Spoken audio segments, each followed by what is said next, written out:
Welcome back to Klepper's Corner. Today in history. Today we have empires discovering geography, kings discovering consequences, rebels discovering graphic design, pilots discovering clouds are not roads, and dictators discovering that sometimes the island wins.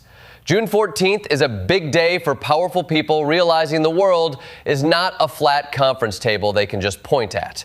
In 451, Attila the Hun rolled into Gaul with a multi-ethnic army so terrifying, medieval Christians called him the Scourge of God, which is a title that really says, I do not get invited to neighborhood cookouts. He battered Aurelianum, modern Orleans, until Roman commander Flavius Aetius and Visigothic king Theodoric I arrived just in time and forced him to retreat.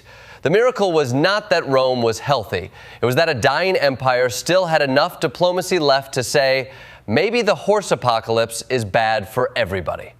In 1285, Kublai Khan's Mongol Empire hit the rivers of Dai Viet at Chum Zoom, where Prince Trun Quang Khai used local waterways and guerrilla naval tactics to wreck the Mongol fleet. The world's greatest land empire got trapped on boats, like bringing a rodeo team to synchronize swimming and blaming the pool. Then, at Grunwald in 1410, Poland and Lithuania joined forces and humbled the Teutonic Knights, a crusading order that had spent years dressing expansion in holy office stationery.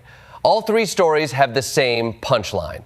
Conquest sounds unstoppable until it meets mud, rivers, coalitions, and somebody who knows the side streets. You cannot order Aquitaine, Vietnam, or the Baltic with a side of divine approval and expect the locals to bring breadsticks.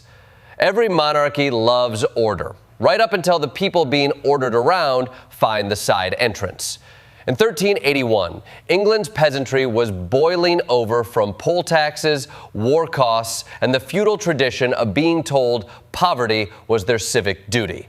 King Richard II rode out to Mile End to negotiate with rebels, offering pardons and promising to end serfdom, which sounds brave until you remember he was 14, meaning the government's crisis manager was basically an 8th grader with a crown.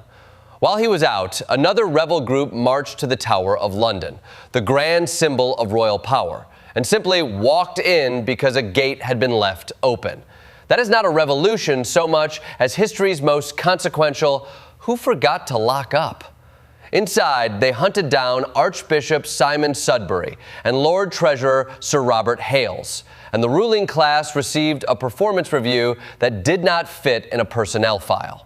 By 1645, the fight over royal authority had become more organized. At Naseby, King Charles I's Royalist Army met Parliament's New Model Army under Sir Thomas Fairfax and Oliver Cromwell, and divine right ran into disciplined infantry, cavalry, and bad document security.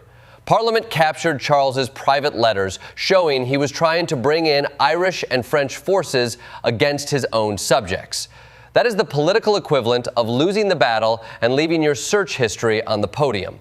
When rulers insist power comes from God, subjects eventually ask why God keeps hiring such terrible middle management. Revolutions need armies, but they also need logos, because even treason understands visual identity.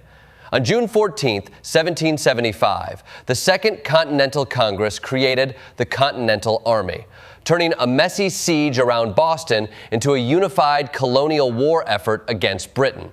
Before that, the rebel forces were mostly local militias, brave and stubborn, but organized like a neighborhood watch that accidentally declared war on a superpower. The new army began with rifle companies from Maryland, Pennsylvania, and Virginia, backwoods marksmen carrying long rifles, and the deeply American belief that central planning is suspicious unless it helps you shoot straighter. 2 years later, Congress adopted the Stars and Stripes, giving the fragile republic one flag instead of a chaotic quilt of pine trees, rattlesnakes, and local banners that made the revolution look like a farmer's market with artillery. Francis Hopkinson, who likely designed the flag, asked Congress to pay him in a quarter cask of public wine. Congress refused, proving the tradition of underpaying creative labor began before the nation had decent roads. Then, in 1846, the Bear Flag Revolt in Sonoma gave California an improvised symbol, when settlers raised a hand-painted bear that locals mocked as looking more like a pig. That may be the most American origin story possible. Armed amateurs, scavenged paint, branding confusion, and total confidence. History does not require good design. Sometimes it just requires cloth, nerve, and nobody in Congress willing to reimburse the artist. Segment 4, and survival, flight, and other terrible travel plans. Some people make history by building institutions. Others make history by getting into vehicles no reasonable person would board twice. In 1789, Captain William Bligh and 18 loyalists were shoved off HMS Bounty after Fletcher Christian's mutiny and left in a 23-foot open launch in the Pacific with barely any provisions. Bligh then navigated 3,600 miles to Timor over 48 days, surviving storms, starvation, fear, and the sort of workplace tension that makes modern office slack feel restful. It proves that if your leadership style leads to mutiny, surviving the ocean is only half the performance review. In 1919, Captain John Alcock and Lieutenant Arthur Whitten Brown took off from Newfoundland in a modified Vickers Vimy bomber and made the first non-stop transatlantic flight, nearly a decade before Charles Lindbergh became the poster boy. Their trip included iced engines, a terrifying dive toward the sea, cold sandwiches, black coffee, and whiskey, which is less an aviation plan than a British bachelor party with propellers. They landed in Ireland by crashing into a bog they mistook for a field. Good news, we are alive. Bad news, this is not grass. Then in 1949, a rhesus macaque named Albert II became the first mammal in space when a V-2 rocket carried him past Earth's atmosphere. He proved a mammalian body could survive launch and brief weightlessness, but the parachute failed and the capsule slammed into the desert. Humanity keeps staring at the horizon, building something dangerous, packing inadequate snacks, and calling the terrifying experiment transportation. Segment 5, and occupation, memory, and the long way home. The 20th century gives June 14th some of its heaviest shadows, where conquest stops being a map problem and becomes a human one. In 1906, the Bialystok pogrom tore through Jewish neighborhoods in the Russian Empire, with mobs aided by soldiers and police in a 3-day wave of murder and looting. The official toll could not capture the full wound because families hid victims from authorities who were part of the terror. That is the cruelty of state violence. It commits the crime, controls the paperwork, and then asks why the numbers seem emotional. In 1940, German troops marched unopposed into Paris after France declared the city open to spare it from destruction. The swastika over the Arc de Triomphe announced a Europe in nightmare. But the French still managed one perfect act of petty resistance. They cut the Eiffel Tower elevator cables, forcing German soldiers to climb the stairs for their conquest photo. It is not liberation, but it is magnificent customer service.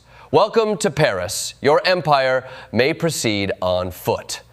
2 years later, Anne Frank began her diary in Amsterdam, writing about birthday gifts, grape juice, her cat, and homemade cookies before her family vanished into hiding. That ordinary beginning is what makes the diary so devastating. Fascism does not destroy symbols first. It invades bedrooms, kitchens, school days, and private sentences.